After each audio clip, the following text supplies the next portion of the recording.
আমার নাম মোহাম্মদ শহীদ আলী, ১ নম্বর বাগমারা সব, জেলা বরপেটা। আর আপনাদের বুকলে বাজার বাজার বাগমারা আছে আর বছরের শিমলিতলা আছে। শিমলিতলা বড় বাজার। যাই হোক, এই যে আজকে আপনার এই ধান খেতে খাড়া আছে, এই ধানটা কি ধান লাগাইছিলেন? এটা আস্থা 238, আস্থা কোম্পানির 238 গোল্ড। 238 গোল্ড। হ্যাঁ, এই ধানটা আপনার যে খেত করছেন এই বছর করছেন না আগে করছিলেন? আগে করি নাই, কিন্তু তবে এবার ধানটা করে আমি খুব ভালো ফল পাইছি। আচ্ছা আচ্ছা ধান মোটামুটি ধরেন যেটা পাথার বর্কে সরের, আচ্ছা আচ্ছা। আল্লাহ বাঁচা রাখলে আগামীতে আবার এই ধান ছাড়া অন্য ধান আমি কোনো আবার যে তাহলে ধানের নাম আবার কোনছে? আস্থা আস্থা 238 গোল্ড, আস্থা কোম্পানির। হ্যাঁ।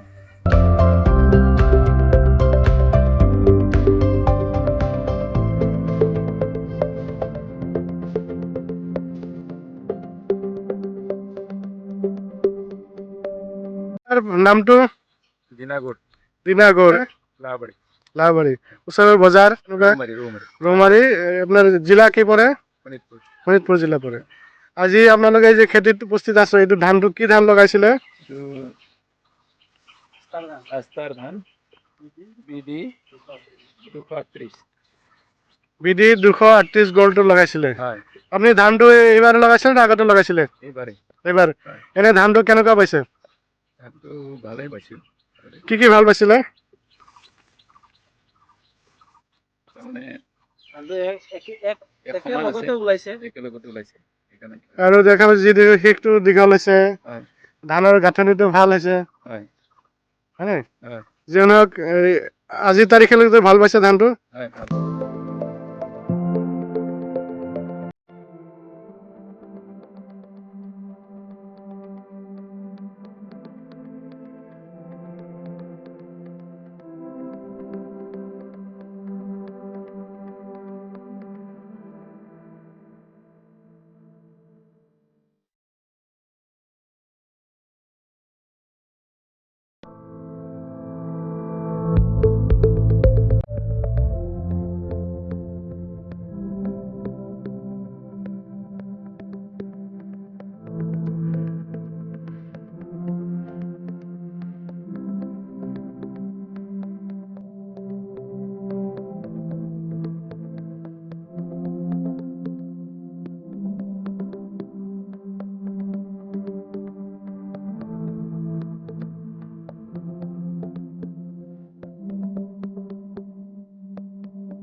আপোনাৰ নামটো?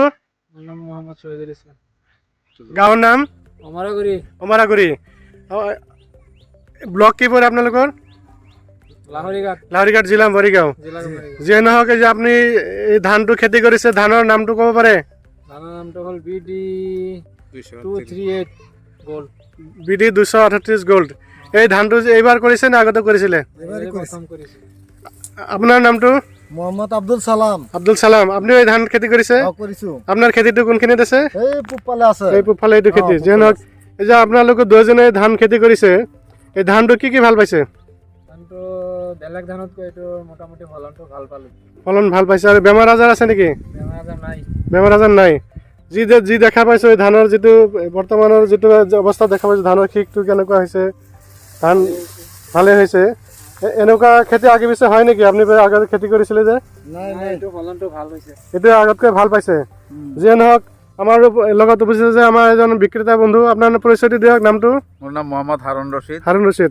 এই ধানটো আপুনি বিক্ৰী কৰিছিলে? মই বিক্ৰী কৰিছো। আপোনাৰ কেনেকুৱা লাগিছে আজি খেতিটো চাই? ধুনীয়া হৈছে। ধানটো ধুনীয়া হৈছে। তথাপি আপুনি ধৰক বিভিন্ন কোম্পানীৰ ধান বিক্ৰী কৰে, এই বিডি 238 গোল্ডটো চবতকৈ ভাল হৈছে নে? চবতকৈ ভাল হৈছে। অহা বছৰ আপুনি বিক্ৰী কৰিব? বহুত বিক্ৰী কৰিম। বহুত বিক্ৰী কৰিব। যিয়ে নহওক দাদা, আপুনি খেতি কৰিব? কৰিম। এইটো ধান খেতি কৰিব, হয়? আৰু আপুনি? ময়ো কৰিম এইটো ধান খেতি। যিয়ে নহওক, এই ধান বিডি 238 গোল্ড ধান একদম একে সমানত একেলগে ওলাইছে। চব শিকটো দীঘল হৈছে, বেমাৰ আজাৰ নাই, মানে খুবেই ধুনীয়া দেখা ধান হৈছে। আৰু এই ধানটো আপোনাৰ আঠা নহয়, খাওঁতে ভাল হ'ব, লগে লগে খাব পাৰিব। যিয়ে নহওক, এই ধান অহা বছৰ চবেই খেতি কৰিব? কৰিম কৰিম। কৰিব। ঠিক আছে, এইখিনি সময় দিয়াৰ কাৰণে ধন্যবাদ।